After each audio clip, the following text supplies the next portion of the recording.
네. 당장 내일 내 목이 달아날지도 모르는 아주 참혹한 전쟁 한가운데 있다고 한번 상상해 보세요. 네, 상상만 해도 끔찍하네요. 그렇죠. 막 사방에서 불화살이 빗발치고 건물이 무너져 내리는 거죠. 그럼 사람들은 본능적으로 피난짐을 싸잖아요. 당장 입을 옷이나 마실 물 같은 걸 챙기기 바쁘겠죠? 맞아요. 식량이나 물 아니면 당장 적을 찌를 무지라도 하나 더 챙겨야 하는 그런 급박한 상황인데 그런데 이 피비린내 나는 아수라장 속에서 참 이상한 장면이 목격됩니다. 일단의 사람들이 식량도 무기도 아니고 젖은 나무 상자 하나를 쫓아서 막 필사적으로 달리고 있는 거예요. 아, 그 상자 안에 뭐가 들어있었길래요? 바로 그림입니다. 한 폭의 비단 그림이요.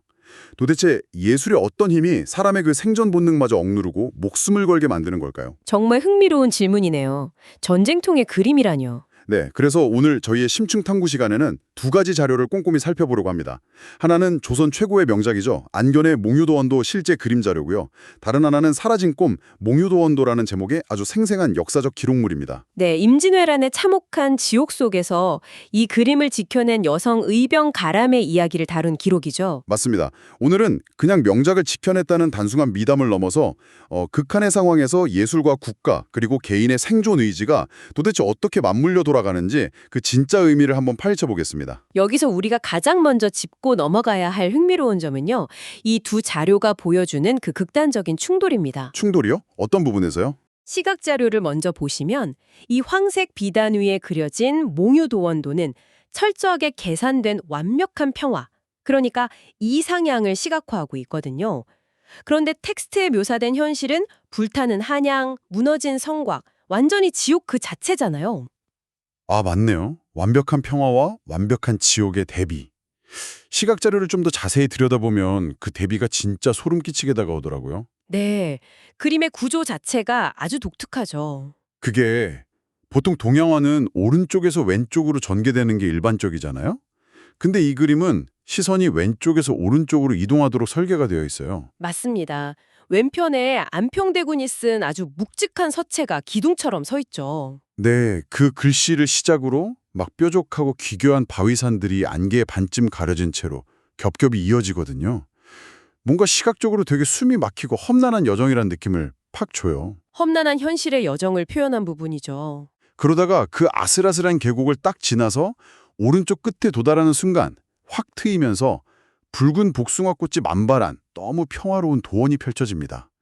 안평대군의 그 꿈을 안견이 기하학적으로 구현한 거잖아요. 네, 안견 특유의 그 공간 왜곡 기법이 들어간 건데요. 서로 다른 시점과 원근법을 한 화면에 충돌시킨 거죠. 왼쪽의 기괴한 샌들은 현실의 시련을 상징하고 오른쪽의 꽃밭은 영원한 안식처를 뜻합니다. 그러니까 고난을 뚫고 도달해야 하는 궁극적인 지향점이네요. 정확합니다. 이건 그냥 예쁜 풍경화가 아니라 조선이라는 국가가 닿고자 했던 완벽한 철학적 꿈을 담은 설계도 같은 거였어요. 아, 설계도요? 근데 여기서 저는 약간 아주 현실적인 의문이 듭니다. 어떤 의문이죠? 아니, 기록을 보면 백성들은 아비를 잃고 짐승처럼 산속을 헤매고 당장 굶어 죽게 생겼거든요. 오늘 저녁 당장 밥이 없는데 이 철학적 꿈이니 뭐니 하는 그림 한 점이 대체 뭐라고 목숨을 거냐는 거죠. 충분히 그렇게 생각하실 수 있습니다. 너무 사치스러워 보일 수 있죠. 솔직히 배부를 때나 예술이지 전쟁통에는 그냥 비싸게 팔아치울 골동품이나 전리품에 불과한 거 아닌가요? 일본 장수나 그걸 쫓는 의병이나 명분 싸움에 너무 집착한 것 같아요. 현대의 아주 실용적인 관점에서 보면 당연히 비합리적이죠. 밥 한 끼가 훨씬 중요하니까요. 하지만 이걸 당시 16세기 도선의 작동 원리와 더 큰 맥락에서 연결해보면 이야기가 완전히 달라집니다. 아, 다른 맥락이 있나요? 일본군의 선봉장들은 단순한 살육자가 아니었어요. 고도의 정치적 계산을 하는 이들이었죠. 그들이 이 몽유도원도를 알아보고 훔쳐갔다는 건 단순한 재물 탐욕이 아닙니다. 그럼 뭐죠? 국가를 지배하는 메커니즘을 생각해보세요. 영토만 짓밟는다고 정복이 끝나는 게 아니거든요. 그 나라 백성들의 철학과 자존심, 즉 국가의 영혼을 파괴해야 진정한 굴복을 얻어낼 수 있는 겁니다. 와, 그러니까 일본 장수 입장에서는 조선의 그 정신적 척추를 통째로 뽑아가겠다는 선언이었던 거네요. 바로 그겁니다. 반대로 의병들 입장에서는 이 그림마저 뺏기면 나중에 전쟁이 끝난 뒤에 국가를 다시 세울 그 마지막 희망의 도면조차 사라져버리는 거고요. 진짜 엄청난 의미가 담겨 있었네요. 자, 이렇게 조선의 혼을 지켜야 한다는 거창한 대명문은 이제 모든 것을 잃은 한 여성의 치열한 생존기로 좁혀집니다. 가람이라는 인물인데요. 네, 강처럼 살아가라는 뜻의 아주 예쁜 수느리말 이름을 가졌죠. 맞아요. 황해도 지방의 뛰어난 무인이었던 맨운 장군의 딸이었습니다. 기록을 보면 무려 13살 때부터 새벽마다 달빛 아래서 활 시위를 당겼다고 해요. 당시 조선 여성의 규범을 완전히 벗어난 행보죠. 여기서 아버지가 가람에게 전수한 활 쏘기의 철학이 아주 중요합니다. 네, 아버지가 이런 말을 남겼잖아요. 활은 힘으로 쏘는 게 아니다. 숨과 눈 그리고 마음으로 쏘는 것이다. 네, 이게 단순히 관역을 맞히는 물리적인 기술이 아니거든요. 통제할 수 없는 외부 환경 속에서 내면을 완벽하게 통제하는 훈련이었어요. 아, 멘탈 훈련 같은 거군요. 그렇죠. 이 가르침이 나중에 가람이 겪게 될 그 끔찍한 혼돈 속에서 그녀가 무너지지 않게 잡아주는 강력한 정신적 근육이 됩니다. 하지만 그 훈련의 시간도 장시였죠. 전란이 터지면서 아버지는 평양 전투에서 전사하시는데 시신은커녕 갑옷조차 돌아오지 않았다고 해요. 게다가 피난길에 어머니마저 병으로 돌아가십니다. 순식간에 고아가 되어버린 거죠. 네, 그래서 혼자 산중 깊은 절에 숨어들게 되는데 텍스트에 묘사된 절의 풍경이 진짜 참혹합니다. 가족을 잃은 연인들이 막 절망해서 매일 밤 통곡하고 머리를 깎고 그러거든요. 전쟁의 가장 참혹한 단면이죠. 그런데 가람은 달랐습니다. 매일 밤 울부짖는 대신에 어둠 속으로 스며들어서 왜군의 이동 경로나 병력을 정찰해요. 마치 사냥꾼이 먹잇감을 관찰하듯이요. 이 부분이 정말 흥미롭습니다. 보통은 트라우마에 짓눌려 무너지기 쉬운데 가람은 능동적 생존자, 액티브 서바이버로서 자신이 가진 유일한 기술을 생존 무기로 진화시킨 거죠. 절망에 매몰되는 걸 거부한 거네요. 그렇게 정찰을 이어가던 어느 날 절에 부상당한 의병장 강윤이 숨어 들어오면서 역사의 거대한 물줄기와 탁 부딪히게 됩니다. 왜군에게 빼앗겼다는 거였죠? 맞아요. 솔직히 가람 입장에서는 몽유도원도라는 이름을 그때 처음 들었을지도 몰라요. 비단 그림이 뭔 대수인가 싶었겠지만 그게 조선의 꿈이고 적장이 그걸 훔쳐갔다는 말을 듣자마자 가람의 눈빛이 바뀝니다. 네, 가람이 남긴 그 명대사가 있죠. 조선의 산천과 꿈까지 빼앗기게 둘 수는 없습니다. 와, 저는 이 대사 읽고 진짜 소름이 돋더라고요. 가람이라는 캐릭터가 각성하는 결정적인 순간입니다. 그 전까지의 정찰은 살아남기 위한 방어적 행동이었지만 이 선언을 기점으로 그녀는 뚜렷한 목적을 가진 전사로 거듭난 거죠. 개인의 복수를 넘어 시대의 꿈을 지키는 전사가 된 거군요. 자, 그럼 싸워야 할 이유를 찾았으니 이제 그걸 어떻게 증명하느냐가 남았습니다. 의병대 남자들이 처음엔 가람을 엄청 무시했죠. 네, 여자가 전장에서 뭘 하겠냐고 비웃었어요.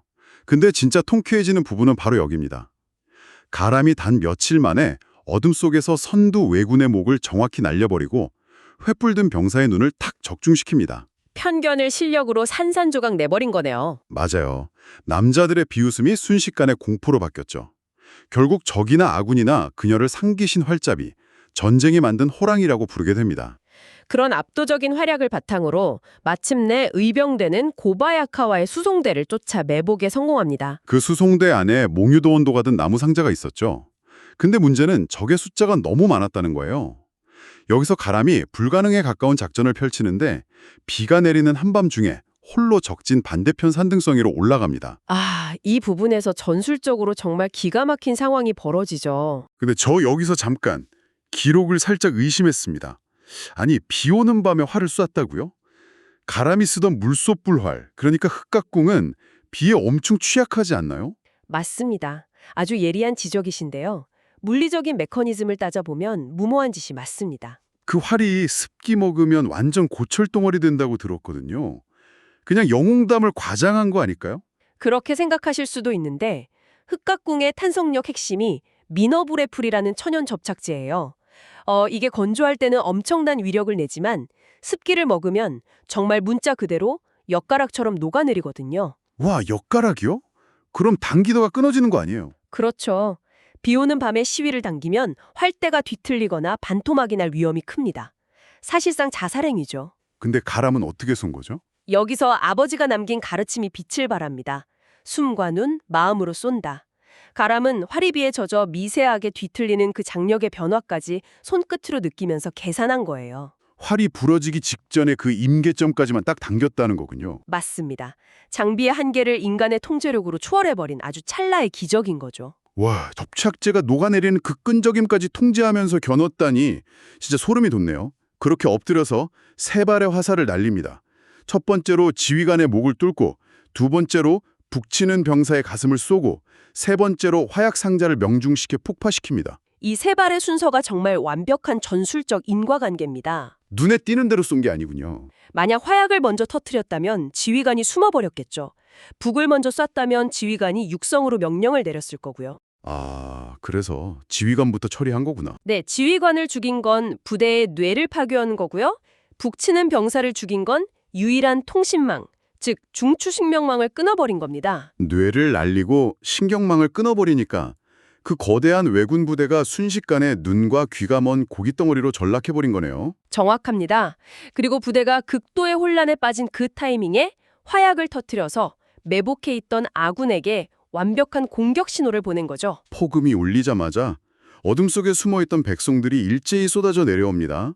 뭐 갑옷도 없이 낫이나 대나무 창 들고 조선을 지켜라 하면서 울부짖는데 왜군들은 완전히 패닉에 빠져서 비단이고 상자고 다 버리고 도망칩니다. 녹아내리는 활로 만들어낸 정말 기적 같은 탈환 작전이었습니다. 전투가 끝난 뒤의 묘사가 또 기가 막힙니다. 피와 화약 냄새가 진동하는 진흙탕 속에서 의병들이 젖은 상자를 열잖아요. 가장 뭉클한 순간이죠. 상자를 여니까 사방에는 시체가 널브러진 지옥인데 그 비단 위에는 여전히 붉은 복숭아꽃이 만발한 완벽한 이상향이 그대로 남아있는 겁니다. 현실의 잿더미 위에서 도원이 피어난 셈이죠. 그 압도적인 대비 앞에서 모두가 숨을 죽였을 겁니다. 그때 의병장 강연이 떨리는 손으로 남긴 명대사가 있죠. 우리가 지켜낸 것은 그림 하나가 아니다. 네, 그 한마디가 진짜 역사의 본질을 찌르는 것 같아요. 금전적 가치가 아니라 국가를 다시 세울 민중의 희망을 지켜낸 거니까요. 맞습니다. 예술이 무너진 현실을 다시 일으키는 설계도 역할을 한 겁니다. 저는 가람의 마지막 모습에서도 울컥했는데요. 그 퉁퉁 불어버린 활을 내려놓고 비오는 하늘을 보면서 작게 읊조리잖아요. 아버지, 조선은 아직 살아있습니다. 뼈도 못 찾은 아버지에게 바치는 인간으로서의 존엄을 지켜냈다는 담담한 독백이었죠. 예술이 한 인간을 어떻게 각성시키고 생존의 이유가 되는지 이보다 더 잘 보여줄 수 있을까요? 오늘 우리가 16세기의 전장을 누볐지만 이게 먼 과거 이야기만은 아닌 것 같습니다. 우리도 각자의 삶에서 크고 작은 전쟁을 치르며 살잖아요. 경제적 위기나 좌절 같은 현대판 지옥을 겪고 있죠. 네, 영혼이 타버릴 것 같은 날들이 있는데 생존에는 빵도 필요하지만 정신이 무너지지 않을 보루도 필요하다는 걸 오늘 배웠습니다. 흔들리지 않을 자신만의 중심이 중요하다는 뜻이겠죠? 그래서 여러분께 묻고 싶습니다. 만약 내일 세상이 무너지고 피난을 떠나야 한다면 극한의 고통 속에서도 내 영혼이 살아 숨쉬고 있음을 증명하기 위해 그 나무 상자에 챙겨 넣을 단 하나의 물건은 무엇입니까? 어떤 절망 앞에서도 결코 빼앗길 수 없는 여러분만의 몽유도안도가 무엇인지 꼭 한번 생각해 보셨으면 좋겠네요. 네, 진흙탕 속에서도 지켜내야 할 여러분만의 도원을 굳건히 간직하시길 바라며 오늘 심층 탐구 딥다이브는 여기서 마치겠습니다. 여러분의 화살이 늘 곱게 날아가기를 응원합니다.